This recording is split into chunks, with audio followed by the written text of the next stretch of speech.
Alors, abonnez-vous massivement et surtout n'oubliez pas de décrocher la cloche de notification pour ne rater aucun de nos programmes. RK Pro TV.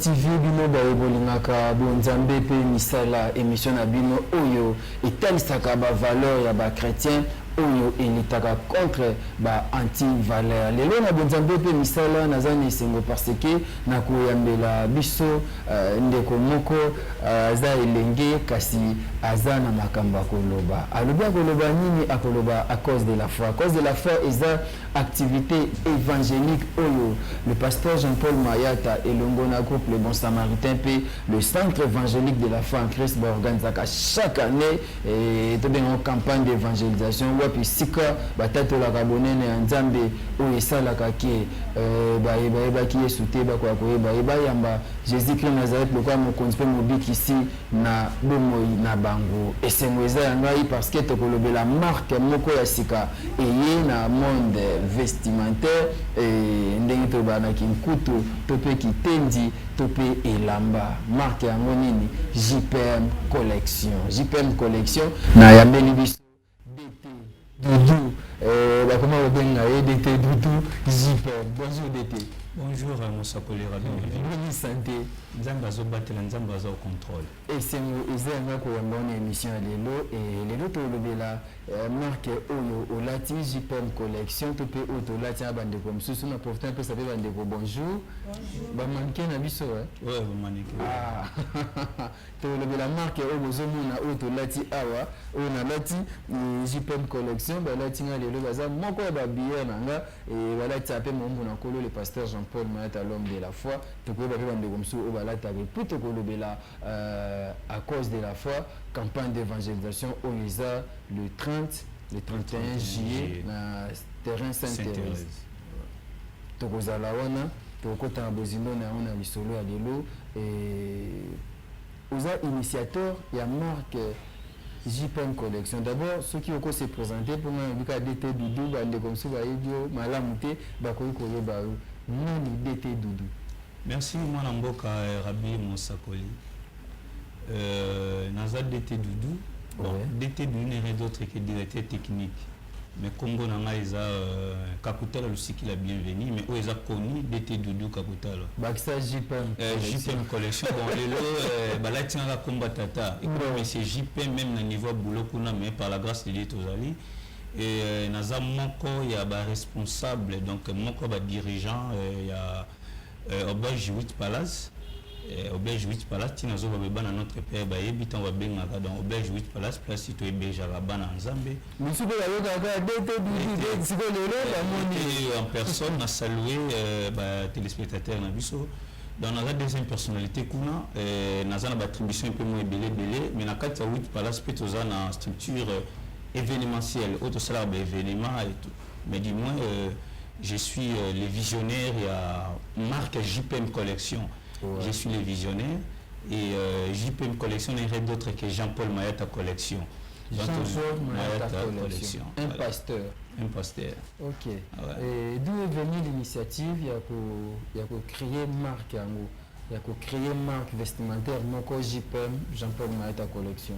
Bon, initiative et franchement là il faut tant qu'il est posé mon sakoli et na rotino vraiment que le retour non pas mon kilo mais autour n'a pas nzambe et pour initiative on a utaki pas nzambe pourquoi parce que notre père c'était un évangéliste ba ozo panza sango malam donc azo ko panza sango malam pour peuple de Dieu ba poussa na pena nzambe ba pesa milimo na bango parce que le salut est individuel.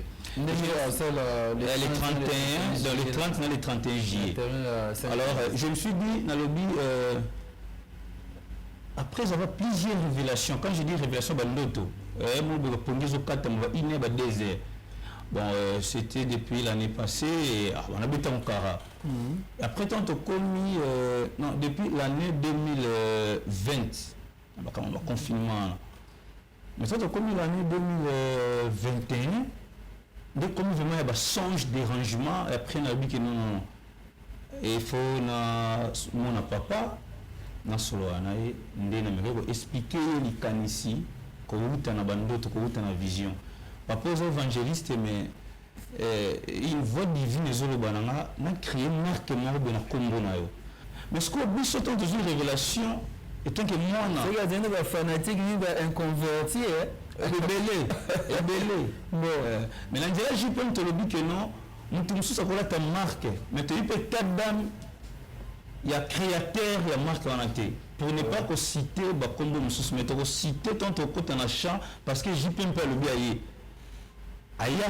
à s'imposer mutu mususa kola ta marque parce que je peux me collectionner d'autres que Jean-Paul Mayata collection alors na kati ya JPM tozomona Jean na Paul bon nayebi ke mosakolo tanga Bible oyebi Bible mingi koleka ngai bazali ba disciple akolo Jean kuta azali le plus jeune disciple na to pas la révélation je me suis dit saut de créer oh c'est que mutu soka latiamo après ça appelle révélation sans Paul a tambulé na Jésus-Christ mais qui apôtre selon d'ailleurs même donc Paul il a appelé directive de l'église les gens vont pas l'église non direction église Thomas Paul on t'a appelé mais nzamba lingaki akomana no Paul te ya lelo te ya tawana mais azali na maman na muta désordre kuluna pourquoi après cette directive de l'église pour na ki kuluna ni wana yebi que non social mabosa ki ndumbe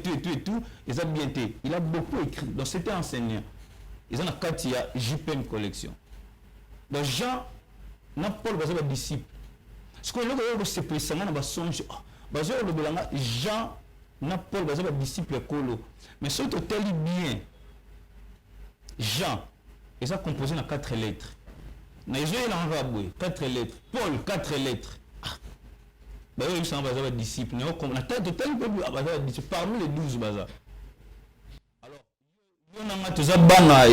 il y a l'homme de chiffres alors maître chiffre ça il est Jésus-Christ de Nazareth mais papa même ça l'homme de chiffres établi mais biso pe bana chiffres ça tourner na bongo et tout je me suis dit 4 ça présence des amis bah disciple tant tu additionner moi et puis c'est 8 mais on comprend tout ça là tu lamba oyo et ça peut évangélisation donc Zamba il va localiser mon on a vu bah il va identifier bah il va localiser mon c'est ça va identifier alors chiffre 8 dans cette vie Jean-Paul tu additionner 4 8 et puis ce chiffre localisation la localisation divine dans mon tout ça cause n'est païen ayebi le pe Jean-Paul Mayata te mais ako se pelaga na marque lambo moko oza na griffe il y a JPM collection or JPM collection n'est rien d'autre que Jean-Paul Mayata mettons à la tiango a comment localiser a combo tellement tondami na molimo centre ezana Jean ezana Paul ezana combo ye moko tata Mayata n'est rien d'autre que non muta comme na likambo tina suka na destinée donc muta ko ndima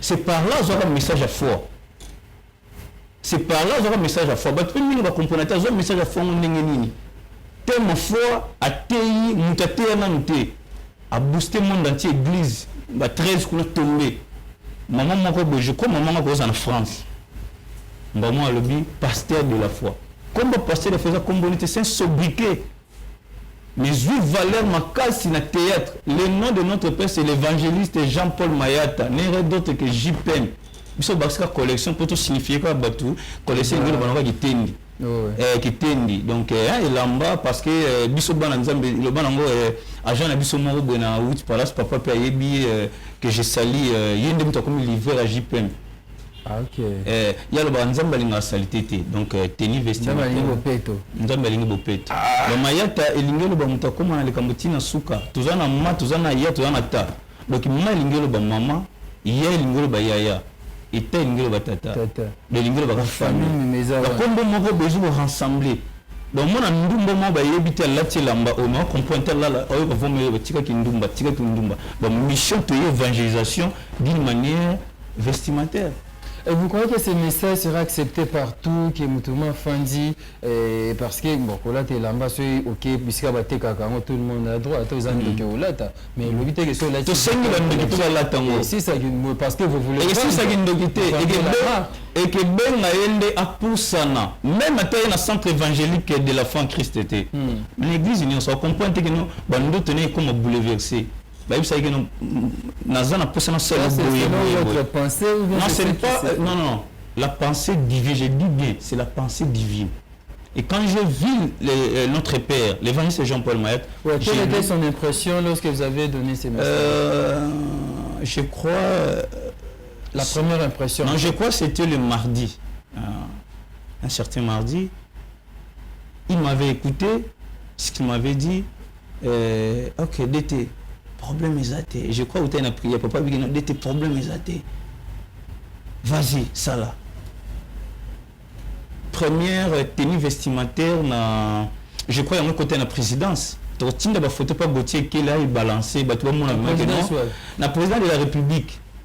Tu vois, la présidence, là, tu JPM collection. Vision, tu as bimi, tu as bandé, on peut pas faire la tenue, on a vu ce JPM, tu as fait ça avec cadeau. Et quand la présidence fait ça, mais oh, mon touye mon du coup. Ma comme ça, quoi, ça, oh, la tini. Mon touye, on a fait JPM, le pasteur. Pasteur, Bananji, Banachango. Donc je crois papa ça comme international. Mais au côté, président Ngai, papa, président de la République, il faut que papa, on a une initiative de Ngai, président, il faut soutenir. Pourquoi? Parce que il faut que papa, on a pu encourager. Mais on a pu encourager papa. Voir même les gouverneurs, balancer l'image. Dans la politique, éviter le lobby pour c'est la bonne camoutée. Non, c'est la photo. Exactement, le président te lancer un message, tu as un président, tu as PC cadre JPM. Pour la tenue vestimentaire, tu as un bureau. Pour c'est parmi les conseillers et gouverneurs, à Lati, à Yepananga, à Sombi, Tembe, Totuni, les cordons papier d'Imou.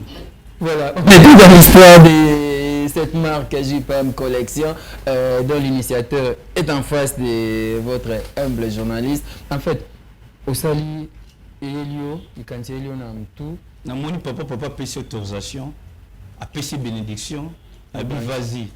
Au bandi ba. Et au bandi. Et au banda qui na marque ni parce que na monde lo. La marque conseiller lati au bazana ba autorité mboka na biso. Marque au ba la création photo. Wana ya mwana. Tona bandi wana to PC papa cadeau. Je crois papa ba photo papa n'était sur les assos papa de la on a habité mais ba autorité wana donc première marque ya mwana. Ok. Et tant que papa Moni vend, à comment on s'appelle, il y a notre père que j'ai sali à part ça. Na Kinyawa et Ndia Lobi non et Sala et Talaba projet. D'abord, lorsque tu as parlé à l'homme de Dieu, le pasteur de la foi, il n'y avait pas d'inquiétude parce que c'est un homme de Dieu et à cause de ça, parce que où ils ont caractérisé la religion, topé na surtout il y a un KDC, un KDC basa strict na ba. La seule papa paie cette autorisation parce qu'à mon avis que c'est pas prohibé, à payer cette autorisation. Là cela veut dire je suis le visionnaire. Mais en tant que pasteur, tu ne vois pas que ça peut déranger. Non, je suis le visionnaire. Dans le moment où c'est lui l'autorité morale. Donc je ne peux jamais faire quelque chose. Quand je dis l'autorité morale, je ne peux jamais faire quelque chose. Libanda, il y a conseil. Il y a des façons à jouer l'idée moi. Papa, on a fait le surtout à Benga d'été, décente. Moi, je non, comme besoin d'avoir JPM collection, et tu vois pas que ça peut aussi déranger comme pasteur, comme le Bélamagambabila. Le pasteur, ils ont moins ça ma colonne. C'est un message d'évangélisation. Il y a griffe évangélisation. Papa Rabi, il est mon loba. Quand on dit JPM collection, Jean-Paul Maillet, n'a même qui décrire. Tu as une chiffrologie. Parce que il y a l'homme des chiffres. Dans ce que tu Jean-Paul, les autres sabiso chiffre 8. Pourquoi chiffre 8? Nous sommes dans les années. Moi, je papa, je suis nini. So intelligent, ils ont 4 lettres. Voilà. Mais si quoi, Maillet, so ils ont 6 lettres. Ça veut dire comment est mon centre. Mais vous allez localiser, vous allez visiter, alors on a vu. On peut aussi avoir Azui Gauthier, Azui Nancy, SLP, 8 chiffres. Et Simbate, pour Oyo, ils ont un code de Kondima. Et Simbate, ils ont un code de Kondima. Comment? Après, vous avez un Simbité. Comment vous bénédiction tata. C'est quoi le code de Kondima? Vous voulez dire quoi par là? Le code de Kondima, cela veut dire wana eza maloba ya tata oyo biso bana mpe tondimi toza bana kondima donc code ya kondima n'est rien d'autre que non biso bana kondima tokoki komona nsima ngomba te ça veut dire JPM ntango ye eza likambo ya code ya kondima donc JPM eye kosimposer moto aza kondima amonaka au-delà de montagne voilà donc baaigle so pusani pembeni omona JPM aye JP Chanel eza Versace eza moko kutu pesa inspiration me wute so makasi papa Gauthier Jean-Paul Gauthier papa miso comme Jean-Paul mais ya Gauthier parce que miso papa miso comme Mayat voilà vous trichez quoi wana tete tricher de inspiration et il que non to que une évangélisation na makambo to muto to na JP ngolo baningelo ba Jean-Paul pasteur il a foi na ngaki mingi donc ngai fête na mariage il faut na ta collection déjà ba to mona dans mariage moko kutu ndeka to lati boye bandeko ya 8 palace benga kaka électricien 8 palace wa maintenant c'est Jamba Jamba donc tu as les livres qui non te mon ninga lati ngafuna lata ngona kutimie nanga yebu na mokasi ali na mokasi donc nde toleka na émission na kozonga to tinde ba mafani afuti mbongo na biso tozwi et continue na lavage to livrer pour stock na ministère mbena showbiz ba lataki JPM ba JPM collection et ce jour là j'étais là j'ai ngapé na zaï tout en JPM collection comprenez j'étais habillé par JPM et je ne sais pas tonton Gauthier si on peut avoir les images ou bien juste illustration. Voilà, vous avez une image, on est à JPM collection, on a Zaki Bosso dans la Lacoste, et après, on a changé. Oh, on a comme on a la tête, on a essayé la modération, animation. Ah, on est à Boubou, à JPM, Boubou, à JPM, la veste est à Bilo. JPM, vous avez style, namoni, maman la tes chaussures, et namoni ba JPza. Le style, il y a ce vestimentaire, ezali. Parce que ça a des détails, non, tu as na ba Boubou, ezali, ba t-shirt, ba Lacoste, ezali, ba pantalon, ba ketch, ba chaussettes, ezali. Et projet, ça vraiment un peu grandiose, je crois, ba combat, nous sous ça na niveau Turquie, monsieur Salama awa monsieur niveau Turquie Lacoste chemise cravate chemise neti voilà ba cravate ezali ba pantalon ezali et avec un projet je crois si tout va bien sauf changement après à cause de la foi comme ils ont les cambos code kundima ils ont encore un code à relancer maison d'habillement JPM collection to bandana pour te le baiser les cambos mabélé et bandana nous maison et bandana nous na njil après tu retard la commune mususu vous avez l'autre mais vous insister que bino pe boyer et biso mais on a le besoin de cambos de papa ba tokoyama ba yinji si vous comme ça na saper ngai te mingi oza makamba sapte mais za makamba qui n'a pas de maison et qui n'a pas de boutique. Vous en avez référence, comment retrouver? Non, référence est allée. Pourquoi? Parce que ça, c'est un projet. Nous allons lancer ça d'ici là, après l'accord de la foi, comme les accords de Kondima, les Kamabélé. Nous allons lancer maison d'habillement JPM collection. Après la festivité, il y a campagne, il y a évangélisation. Et pour qu'on soit JPM, il y a un moment où on a un numéro, il y a un secrétariat à JPM.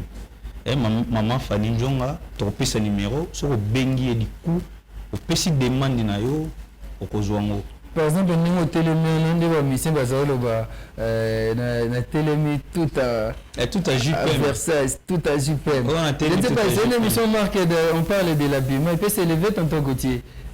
Avec tous les respects, si vous pouvez vous lever en quelque sorte pour voir, voilà, sur côté la table, ils ont tenu, tu as bien encore un ministre, ou bien, comment on appelle ça encore? Donc, au la Pourquoi l'attendre, c'est la lati beaucoup partout. Ouais. Moi, quoi commander à l'élève, je crois à ce pays, je dire pour un mariage coutumier naé. Pourquoi l'attendre un mariage coutumier? Pourquoi l'attendre un mariage coutumier? Pourquoi que nous on a bureau? Na bureau. Pourquoi on a église? Conférence moi comme ministre. Sur totali bien la image. Il y a culte, il y a dimanche où tous les cas, l'église CFC, je crois papa évangile plutôt papa Berger Blanchard a tellement une JPM. Les nouveaux mariés. Les nouveaux mariés que je salue à passage avec mon bimba JPM. On a dit pour l'émission malgré des abassom bien. baza ko 4 personnes baza na C musu ba musu ba fin on a 8 places ba musu baza na C na bigena o 8 places d'azwaki bon le moment Fanny ba pesi ni na ba on to pesi. Ok. Voilà. Si tu pouvais tourner, voilà. Couture, ministre, tout bien en bongo, JPM collection. Très bien habillé. C'est très bien le. La marque est en belé pour la déco. Les autorités, vous qui nous suivez, les hommes de Dieu, vous qui aimez vous habiller en classe, JPM et à classe Pesali, Nebomoni, Yemoko, DT Alati, pouvez vous en procurer ça. Au Bengi, numéro, au Pesa Kalate, ou là tu en as mocassin, là tu en as chaussures, ministre, aux à l'aise, attendre la conférence, partout, au Kendenampi église, très à l'aise. Mais en plus, comme vous tenez dans mon centre, le griffe me tenait dans mon centre. La place, la directeur général, la personne qui me salait belé, comprendre mes choses, avec un JP, moi, j'ai révélation à Sika, moi, Jean Zara, nous avons révélation au PSA. Je ne sais pas par qui commencer. Bon, nous sommes venus qui toko, tu sais pas, JP, bisognoso. Mais bon, parfois, on a ce goto. Bonjour, mon frère. Bonjour, papa. On s'est présenté, téléspectateur, et puis, petit biso, yo latino. Ngai kombo langa Glody Gonda. Naza moko ya ba mannequin na kati ya JPM collection. Lelo na yo présenter biso na ordre ya directeur Nangolo epesameli biso to présenter bino JPM collection. Naza pena tout à JPM collection donc comme la cravate, chemise, pantalon, tinassi donc nyonso bomo na oza JPM collection. Na profiter na ataba na classe ba olata te kasi yango to lobela dimanche là to keno église il a été alobi a eza makambo ya code ya kondima code ya kondima wana ba zo comprendre te ozonga pa na ye a ofungama ya mamba code a vous devriez les so na welisa no liboso ya ofungula sima ya mamba code ondima ya mamba container vous comprenez ce que tu as dit, ya mamba conteneur batu musu babi conteneur eza dia na matadi na la suki ka wana ye moto oya samino skondi makambezo kendela JPM yango donc na bengi biso nyonso ba jeune tolati trop tolati ba griffo nyonso biso toyebi mais le JPM payé JPM yango basala nzambe JPM yango ya mabete ko soutenir muninga na biso to papa na biso mo sa nzambe et que changer na biso ne lo te malgré tout biso bata mokili to comme biso moi le lendo o mona so lati ya ndeko na yo malamu lata no ya mutu mo yebite lati ya mutu yebi mais na bondeli biso penza na boninga nzambe to lati ya mutu to yebi po to yebi mambo to loba to yebi mambo bomba na sima JPM OK to yebi pena mambo bomba mi to yebi sibino ki ba misu ba kansa conteneur za matadi nzokande nga suki ka wana tango ya ofungula ko merci beaucoup tonton Glody c'est ça micro tu vas te lever maintenant mon marque un peu bien hein? Voilà vous poussez en arrose je ne sais pas si voilà moi le filet est bien cravate est bien et JPM collection avec tonton Glody pourquoi bah ils appellent la marque Ezatina Sima signé JPM collection et voilà merci beaucoup je pense que merci notre sœur bonjour ma sœur comment vous appelle bonjour papa na benga mina kombo Verniche Luzolo naza moko ya mannequin ya JPM collection wow et pour mon pour lati o isa nini isa chemise na pantalon donc en chemise ya col bien col mao oui OK wow oh pesa comme na JPM collection ouais aussi bandeko nini par rapport à marque oh lati bon message nange ko kozalaka pona bandeko ba consommer JPM collection parce que ba kozala desité et nga lati JPM collection et bimisinga classe et moto pe ko latango une grande dame ko latango même na bureau à côté kozali bakuti pona batu donc moto ko se sentir à l'aise nati pantalon nanga na manière moko courtoise na ko loba et chemise nangai donc na mi bate au génie batu na génie batuté ouais donc naza vraiment à l'aise comme si vous avez dit pantalon ce qui a fandi pantalon moi kiti oui et puis exposé ni Gito côté exact donc exact da griffe vraiment ya bana nzambe donc na kokyo lo bandingwana voilà notre mannequin peut aussi s'élever voilà si ça micro est pas tonton au télémba mona peut-être voilà vous avez certainement serez intéressé par Teninaye et ils a très joli ils a kitoko JPM Collection. Et ça pas trop compliqué, mais c'est vraiment simple. Voilà, bah, comité Nassima. Au lieu de Luga, où t'as Japon, où Yoji a ma moto. Bon, dépendant de temps, comme on a un bâton, on va s'en avoir à la terre. Où sont les Congolais dans le temps. Où t'as Japon, où t'as Ukraine. Nicolas na Ukraine, il a mis ça. Na Ukraine, exact. Et là, t'as JPM Collection à Bisso. Et ça, moi bien. On est avec tonton. Bonjour, tonton. Comment on bonjour, papa Rabi. Comment on est John Coco. Ok. John Coco. N'a pas besoin de soso. Pour toi, Coco, Nicolas, danger dans le léopard. Il y a une chemise, mon simple. Nagati nyonso tout complet naza na compte suyer na kati ya JPM Collection, chemise normale, pantalon JPM, chaussettes JPM Collection, donc tina si. Ok. Wow. Et est-ce que aux apembo bah VP ba kola ta mais plus c'est trop jeune hein, gentleman. Non, ils occupent et la mec qui part que vers là il suffit qu'il obtienne nzoto obimisi kama kasi et pour ça là aussi bien. Ok. Ah. Je ne sais pas s'il peut aussi s'élever, tonton Gauthier. Voilà. Joe Moukoko Soso, à côté notre mannequin. Voilà. Il est donc là, bien habillé. Et ça, il a couleur et ça, il beauté. Et samedi, au Gola tapé, au Kenopé qui collé, au Kenao, qu'on visiter ma famille. Voilà. Très bien habillé. Il doit breaker ou bien tourner, comment on appelle ça avec le mannequin? Voilà, merci. Je pense que vous avez une marque à JPM Collection. Ah, oh, moi, c'est Jean-Paul Mayata. Jean-Paul Mayata Nassima. Vous pouvez vous en procurer na tenue. Merci beaucoup. Et vous pouvez vous en famille et puis ils ont très kitoko. Tantine, bonjour. Bonjour. Comment Nani? Comment Nelly Tandu. Ok. Vous posez un JPM Collection? Rappelez Nazaka na JPM. Betel Solo. Nga na moni eloko ya government na bino te na me bino senti bino ba fi o bo sepelaka soko lati otimwa senti na yo esala o bien yango na me bino senti. Ok, ceinture yango okote matomo na ceinture yango hein. Ceinture ceinture JPM. Ils sont un peu dorés, ils ont kitoko. Voilà, merci beaucoup. Je vais revenir chez DT, l'initiateur et les visionnaires en quelque sorte. Il y a collection JPM. Ouais. Et tant que cela, question est-ce que tu as usé la boucle d'oreille et la montre tout le parfait JPM et tant d'autres?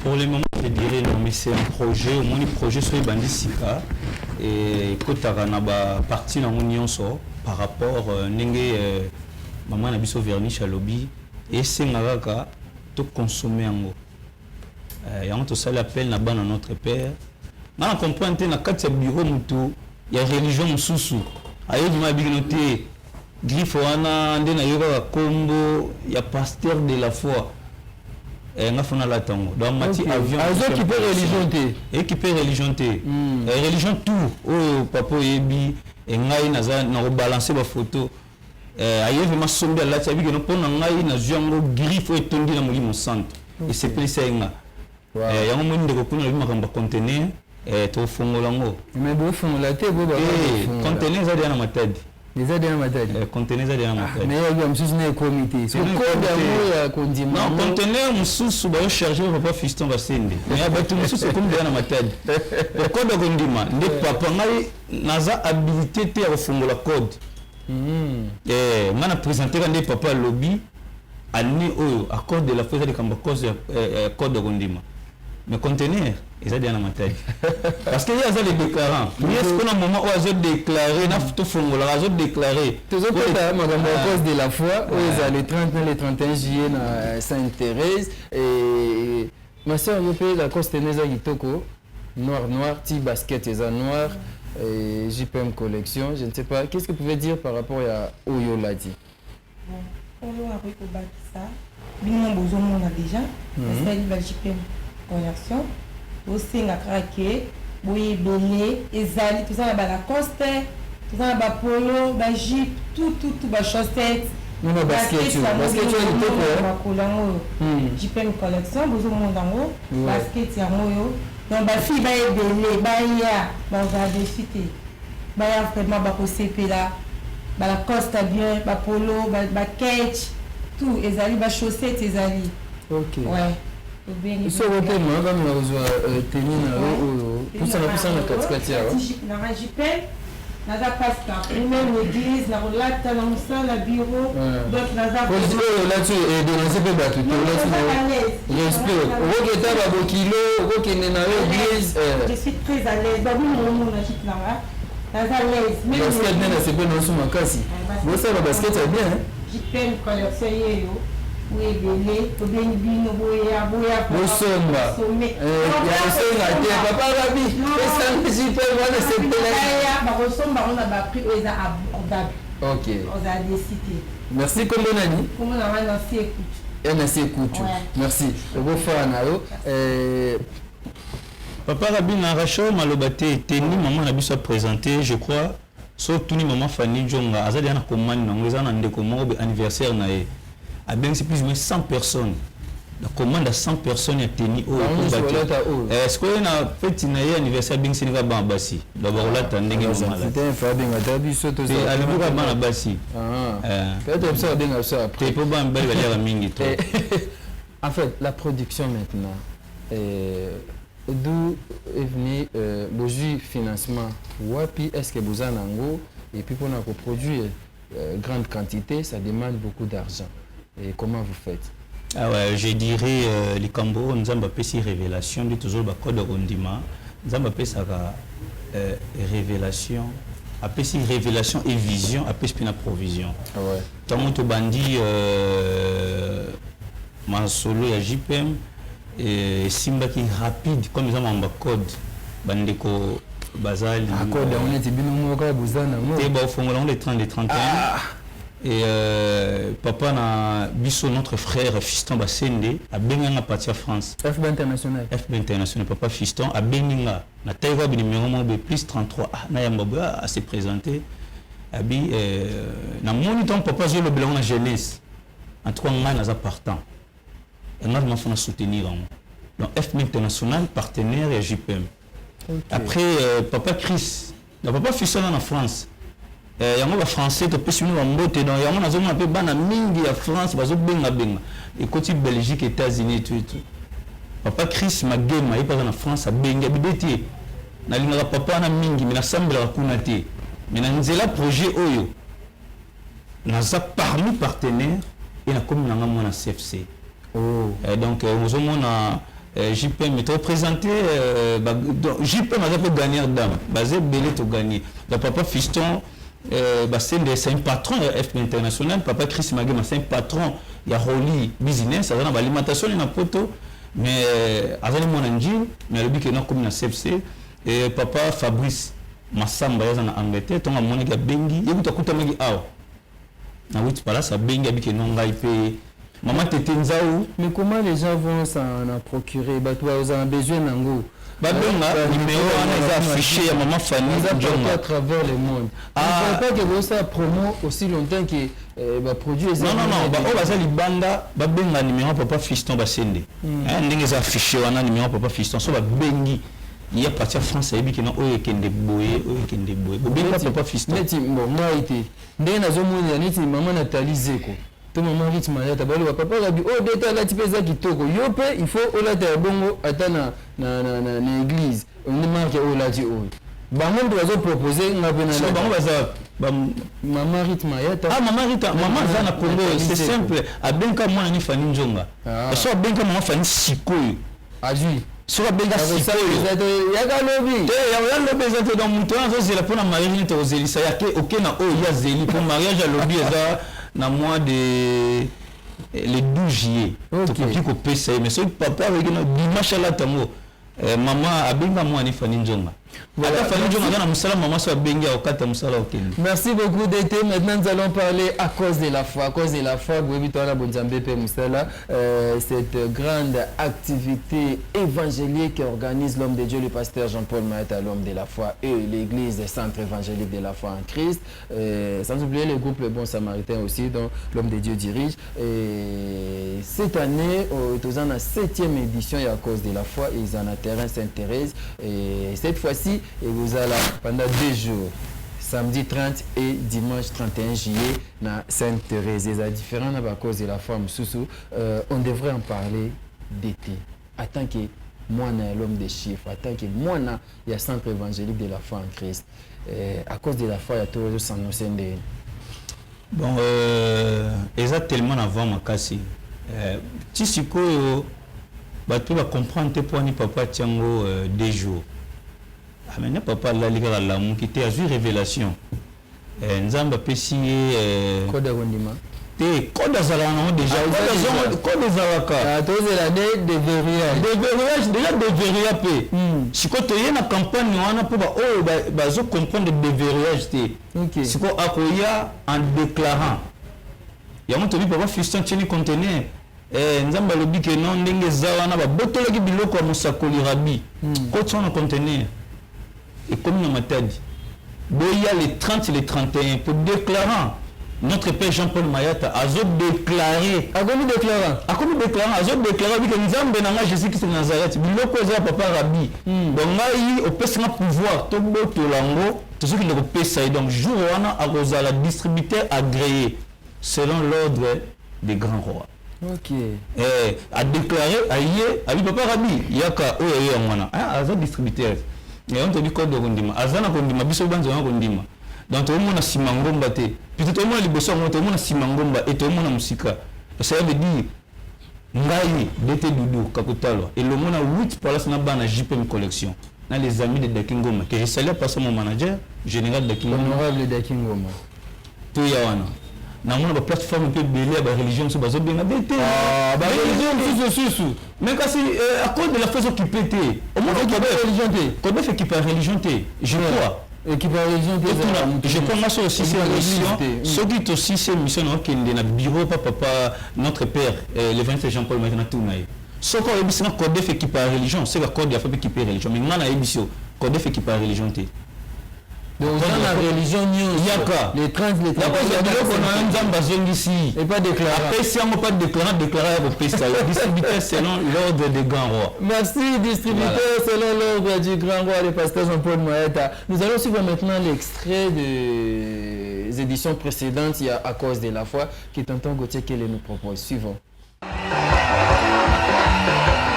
C'est une marée humaine qui a répondu présente à la 5e édition de la campagne d'évangélisation et de prières dénommée À cause de la foi, au terrain Bouddha, dans la commune d'Njili, le dimanche 1er juillet 2018.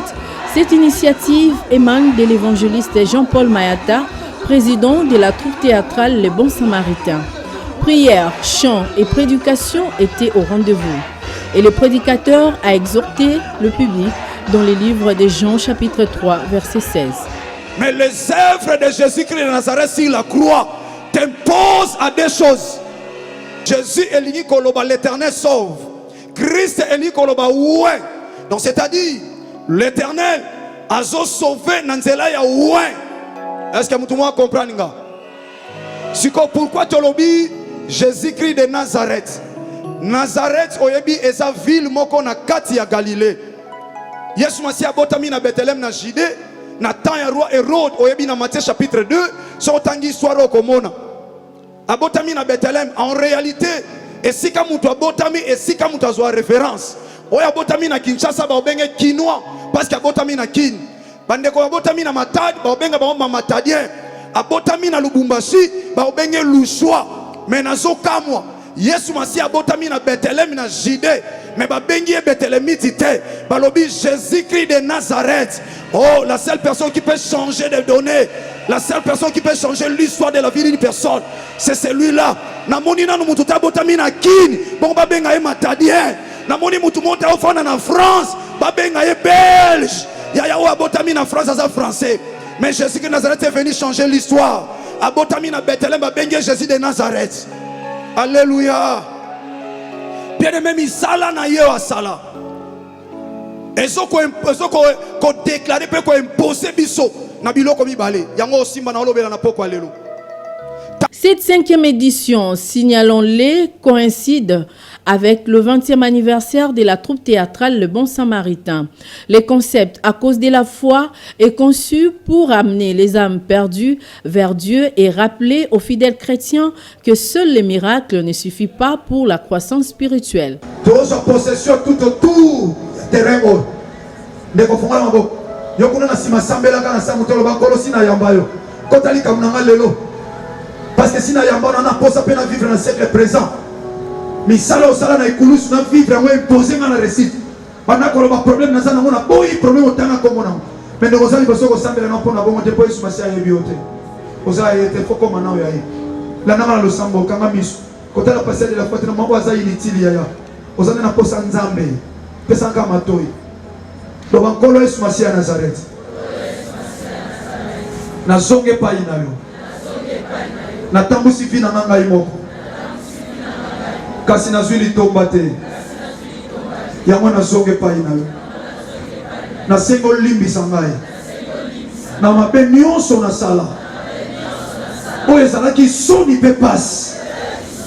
Na misu na yo nzambe okelanga. Na lelisa yo nzamba bomo. Pomoto yo sali kasi nazo saloma be na sosoli misala na yo nekulusu lelo edeclarenga nazala molongi yo motu nyonso na yo kaoteme mosali banda bien aimé atozala ngamba makadam kozala 17 nzamba yebi pourquoi lingo yoka loba yo motu nyonso oyo bundisaka vi na nga ata totekaka na yo ata tosalaka na yo atoza moninga na nga soki yo moto bundisaka nga lelo à cause de la foi ya misala Yesu Masia na ngomba Golgotha lelo nazokoma libre. Ce grand rassemblement a été agrémenté par l'orchestre du frère Moïse Matuta.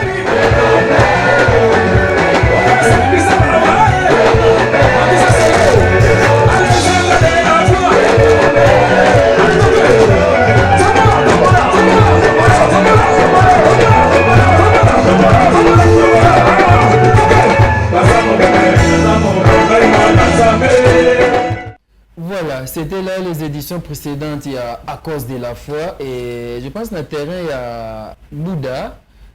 a Bouddha, cette fois-ci tous en Sainte-Thérèse, les 30, les 31 juillet, dans notre père, d'état lobby à les occupés religion ti, mutu nyonso oyo, ukage nzamba zali to yebiga nzamba zalate yoyaka okoyoka de makome lobby la foi vient de ce qu'on attend.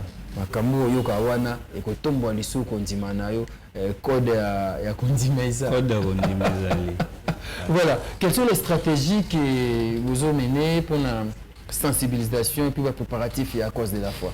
Ouais, et tant que moi na papa na mayata souvent na yebisa me bana bandeko bazala pembeni na nga na yebisa bango okosa ka likambuti faut la responsable to faut la chef na cause api Nicodème.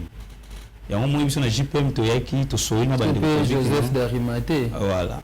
To le que non, to booster autrement. Bon, biso li kanisina biso eza normalement même carnaval, il y a toujours 7e édition, il faut to bandon na ba commune. To bani wana ba commune les papa Rabi na yoki dernièrement na Kasavubu. Rabi ma vinga. De plus ou moins papa Rabi ko yo 100 personnes. Mais to bani vraiment carnaval Kasavubu Rabi ma vinga za. Kuna ndeko entel kitambo to yebiso nyonso to sangani kuna makelele sami ba commune wana bombe to délégué batu to yé na triomphal biso nyonso to yé.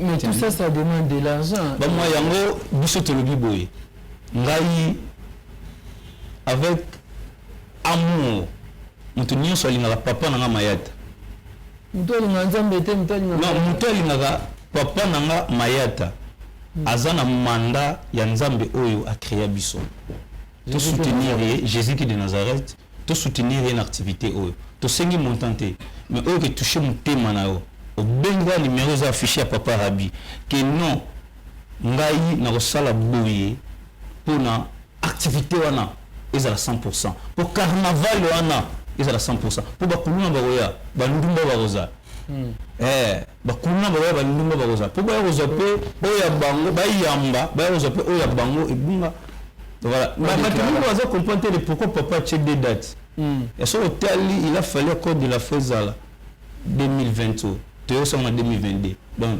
2 ans de l'équipe la soine révélation papa Kiti 2 jours tu as récupéré mais sur le tali il 2 jours tu es dans les 30 dans les 31 et ça va additionner plus sur 7 d'accord de la fois tout est en gros 7 2022 ça va additionner ce qu'on y a sur un okendeo tomber na 2 chiffre déjà confirmation confusion confirmation de la Nzambe oh batu ba yozwa biloko na bango oh les déclarants akoya na on kim pour ba distribuer et confusion na kan ya bango na ba oh bazolinga te ke ba bozo la contenir comme matadi boy Chubou et Dini Océan à partir à point de et combien déjà mais batu sont un comité za na mukuna na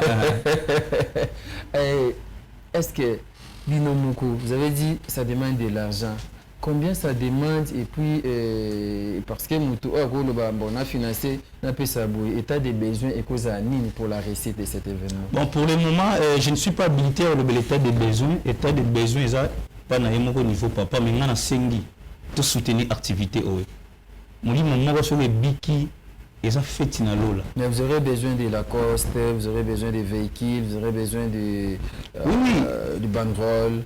Ouais il y a mon to sengi ba financement na sengi na bana notre père bande copier a bana Congo mususu ko za pe na mutu kanimo bi fanda nango mais oyo linga papa na mayata na ministère o azo sala tous et to soutenir yé carnaval singa mituka carnaval singa carburant bon on est à côté il y a équipe organisationnelle mais na yé ka lokola mwana ko senga ba o balinga Christ ressuscité Jésus-Christ de Nazareth pour te soutenir musala o ya tata o linga papa na biso Jean-Paul Mayata to soutenir activité o moli mo so biki feti na lola yo poko pamboma o ko soutenir activité o. OK. Ceux qui au sein de l'activité à caractère évangélique batubaye batubabiki bakoka batamboli ba aveugle ba moni ezaka bien mais na lola feti ezaka te. Mais ceux qui aiment mon corps bon mutema ya bi Yesu Christ en Nazareth mon kondipe mo biki sinaye fête na lola. Vous savez comme 10, comme 20, comme 30, combien de fêtes fête na lola. Pouvez faire appel aux gens et balandi bisoli pour la journée wana les 30 les 31 juillet va répondre et belé dans rendez-vous. Voilà, rendez-vous les 30 et les 31. Les 30 c'est samedi et les 31 c'est un dimanche. Ouais. Au cas où tu as une église non semble là. Mais na 14 to côté na terrasse Sainte-Thérèse. Na bengisi bandeko ya 8 palace. Na bengisi bana notre père. Boko benga numéro za fichier réception 8 palace, to benga numéro na ngam ko pona réservation na bino to yamba bino ko to za pembe na terrain. Na bengisi ba religion nyonso. Et na bengisi fe ba kuluna. Pe na bashi ndumba to ya ko pesa. Bomo ina biso pa ya nkolo. Peut-être banako bika na bengisi batu nyonso baya bana nga 8 palace na modèle kati 8 palace ni les gens on a JE mais organisation de bana 8 palace ba osame nga mo bangisinga yango moni na ye na yeka koloba to panzaka sango to panzasa boya belé et to répondre na rendez-vous on to ya massivement pour te répondre na rendez-vous on pour déclarer azo déclarer dans matadi les 30 les 31 c'est la code à Kondima code Ondineza. Non, tu dois voir le micro avant de parler. Je ne sais pas le micro où Ford me dit code à Kondima. Oh là là. Voilà, donc on est en train de poursuivre notre entretien. Je pense que Nayambi Ponabino Bandeko ya JPM collection. Oh, ouais, puis voilà, Yag le dit, tu peux parler comme ça, les sons vont arriver, vas-y. Ça m'a était déjà lobby. Déclarant ça déjà. Nous déclarons derrière ma tête. Mais dès que le lobby a battu le sous, on va comprendre. Dès que le conteneur a battu ma tête. Mais on va comprendre. papa fiston tu là bango déjà. OK. Ba reçoit ngo ba. Si ba comprendre papa fiston ti ba comprendre dango. Bon et ba yo comprendre ngo ce qu'on dit les 31, les 30 dans les 31. De ba bazui. Abimission. Au côté conteneur na masuwa et à Kinshasa et à RDC ceux qui déclarent à Zate et Kobimande Nyeni. Il faut déclarer ça. On est en train de citer pour terminer. Revenons sur JPM Collection. Et comment faire pour s'en procurer maison exatée. Je ne sais pas qu'est-ce que vous pouvez dire à tout bateau nous soit CP dans la collection. Bon, merci beaucoup Papa Rabi. Bandeko va CP dans la collection même au Maïna Lati. Même au bandeko au pesa au balati mais ba comment na lati voilà ba ba CP nango manquent ba ba CP nango ba ko benga na ba numéro o eza affiché et place wana na RDCA ko benga numéro nizo eza affiché ya mama Fanny Njonga mais na niveau ya étranger ba diaspora ba benga o ya papa fiston ba commande mususu eza mutabo benga a pesi commande na ye na choix na ndenge ya lingeli. Ok. Après, en ligne, au sommet en ligne. Au sommet en ligne. Et bah, il y a livraison, bah, précieux. Ceux qui en France, au sommet commandé, papa Fisto Bassende Robenga, papa Fisto Bassende, a voyé Bandengini na Rosala et comme là. C'est-à-dire, au Bengi, au Pessi, taille na yo, au Pessi, choix na yo, na lingi, on a la boye, a eu demande à Bengi, na production, Bassali, et après, il y a reçoit. Et qu'est-ce que vous avez demandé à l'État congolais, au gouvernement par rapport à cette initiative? Bon, je dirais, dans le moment où les moyens sont limités, pourquoi? Parce que vision au fait que de musique. Oui. Mais pour le moment, c'est premier financier, et Zanano Yemoko Nzambe, de deux, et ça, papa Nabiso Jean-Paul Mayata. Et na bandeko autres structure JPM Collection, je peux citer maman Fanny Njonga, DT Doudou, ngai nazana plateau, papa Fiston Bassende, papa Chris Magema, na maman Tété Nzao na Fabrice Massamba.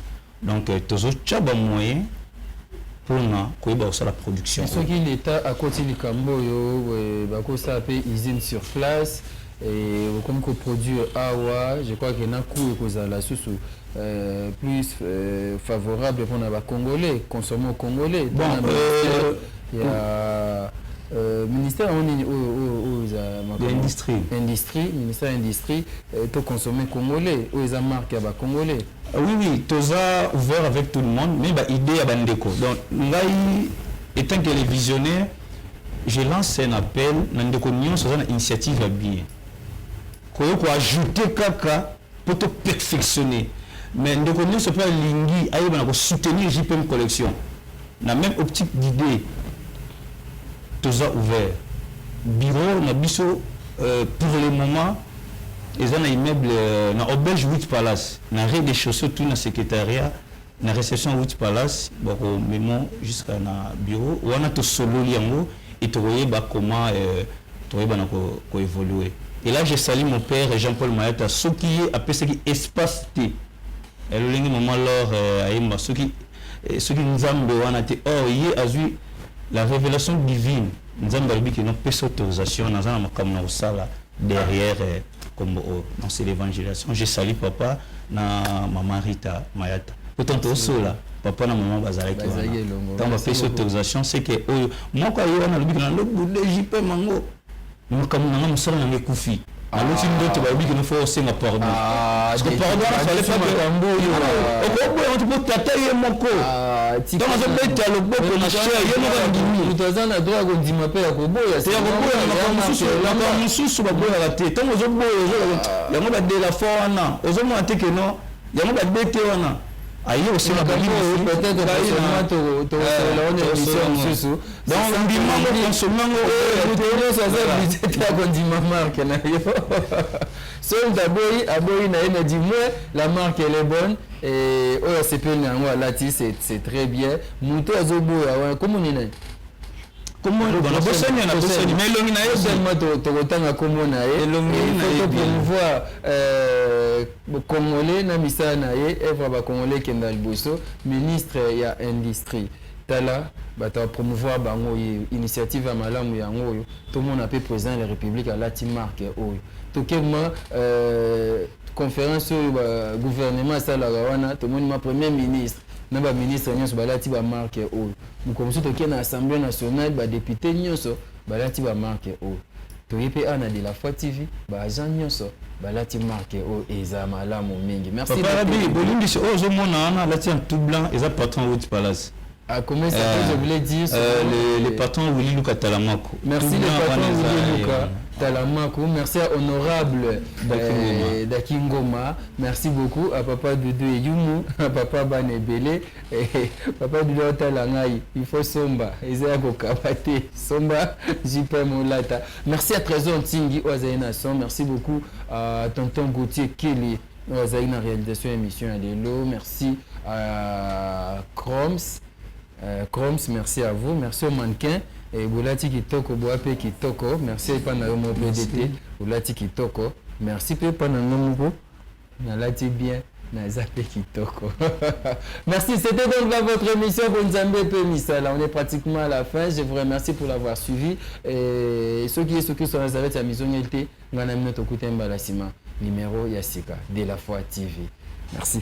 Abonnez-vous sur RK Prod pour équilibrer votre vie. Un programme consistant pour votre vie chrétienne. Campagne évangélique. Prédication. Prière.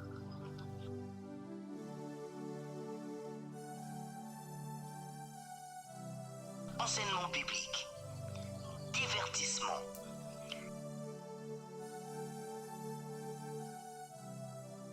Cinéma.